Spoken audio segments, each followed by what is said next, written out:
भारत आज स्वतंत्र देश है, लेकिन एक समय ऐसा भी था जब यही भारत लगभग 200 सालों तक अंग्रेजों के शासन में रहा था। यह बात सुनने में जितनी सरल लगती है, उतनी ही गहरी और जटिल उसकी कहानी है। अक्सर हमारे मन में यह सवाल उठता है कि जब भारत इतना बड़ा, समृद्ध और जनसंख्या वाला विशाल देश था, तो कुछ हजार अंग्रेज यहाँ आकर पूरे देश पर कैसे राज कर पाए। आज के इस वीडियो में हम इसी सवाल का जवाब तलाशेंगे और यह समझने की कोशिश करेंगे कि अंग्रेजों ने भारत पर राज करने के लिए कौन सी रणनीतियां अपनाई, इन तरीकों पर कौन से फैसले लिए गए और भारत धीरे धीरे उनके नियंत्रण में होता चला गया। तो चलिए वीडियो की शुरुआत करते हैं। अंग्रेज भारत पर राज करने के इरादे से नहीं आए थे।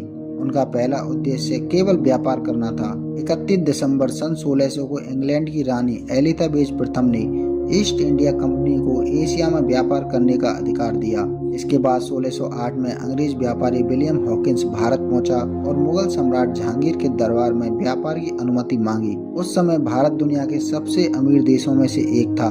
भारत के मसाले, सूती कपड़े, रेशम, नील और कीमती पत्थरों की पूरे यूरोप में बहुत मांग थी। अंग्रेजों ने भारत को एक ऐसे बाजार के रूप में देखा कि जहां से वे अपार धन कमा सकते थे। सन 1707 में औरंगजेब की मृत्यु के बाद मुगल साम्राज्य धीरे धीरे कमजोर होने लगा। केंद्रीय सत्ता कमजोर पड़ गई और कई प्रांतीय शासक स्वतंत्र हो गए।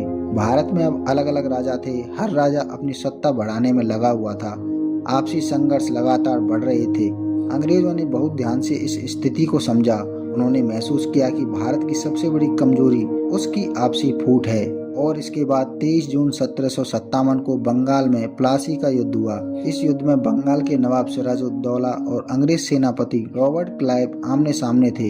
इस युद्ध की सबसे महत्वपूर्ण बात यह थी कि अंग्रेजों ने युद्ध से पहले ही नवाब के सेनापति मीर जाफर से गुप्त समझौता कर लिया था। जब युद्ध शुरू हुआ तो नवाब की सेना ने पूरी ताकत से युद्ध नहीं किया और इसी कारण अंग्रेज जीत गए और बंगाल पर उनका कब्जा हो गया। यह युद्ध इस बात का प्रमाण था कि अंग्रेज तलवार से नहीं बल्कि चालाकी और कूटनीति से आगे बढ़ रहे थे। इसके बाद 22 अक्टूबर 1764 को बक्सर का युद्ध हुआ। इस युद्ध में अंग्रेजों ने मुगल सम्राट शाह आलम द्वितीय और अवध के नवाब और बंगाल के शासक को पराजित कर दिया। 1765 में मुगल सम्राट ने अंग्रेजों को बंगाल, बिहार और उड़ीसा में राजस्व वसूलने का अधिकार दे दिया। इस अधिकार को दीवानी अधिकार कहा जाता था। अब अंग्रेज सिर्फ व्यापारी नहीं रह गए थे बल्कि प्रशासन और शासन के मालिक बन गए थे। अंग्रेजों की सबसे बड़ी और सबसे प्रभावशाली रणनीति थी कि फूट डालो और राज करो। उन्होंने भारत के राजाओं को आपस में लड़ाया और किसी को भी इतना शक्तिशाली नहीं बनने दिया कि वो अंग्रेजों के सामने चुनौती दे सकें। धर्म, जाति, क्षेत्र और सत्ता के आधार पर समाज को बांटा गया। इसका परिणाम यह हुआ कि भारत की एकता कमजोर होती चली गई। सन 1758 में लॉर्ड वेलेस्ली ने सहायक संधि की नीति लागू की। इस नीति के अनुसार भारतीय राजा अपनी सेना नहीं रख सकते थे और उन्हें अंग्रेजी सेना रखनी पड़ती थी, जिसका खर्च भी वही देते थे। धीरे धीरे भारतीय राजा नाम मात्र के शासक बनकर रह गए और असली शक्ति अंग्रेजों के हाथों में चली गई। 1848 से 1856 के बीच लॉर्ड डलहौजी ने डॉक्ट्रिन ऑफ लैप्स लागू किया। इसके अनुसार यदि किसी राजा का कोई उत्तराधिकारी नहीं होता है तो उसका राज्य अंग्रेजों में मिला लिया जाता था। इस नीति के तहत सतारा 1848, नागपुर 1853 और झांसी 1854 जैसे राज्य अंग्रेजों ने अपने कब्जे में ले लिए। 10 मई 1857 को भारत में एक बड़ा विद्रोह हुआ जिसे 1857 की क्रांति कहा जाता है। इस विद्रोह में मंगल पांडे, रानी लक्ष्मीबाई, तात्या टोपे जैसे कई वीरों ने भाग लिया।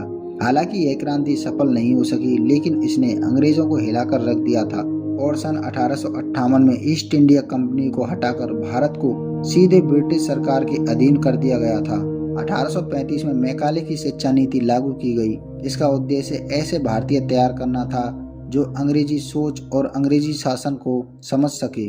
इससे अंग्रेजों को शासन चलाने में मदद मिली और प्रशासन मजबूत हुआ।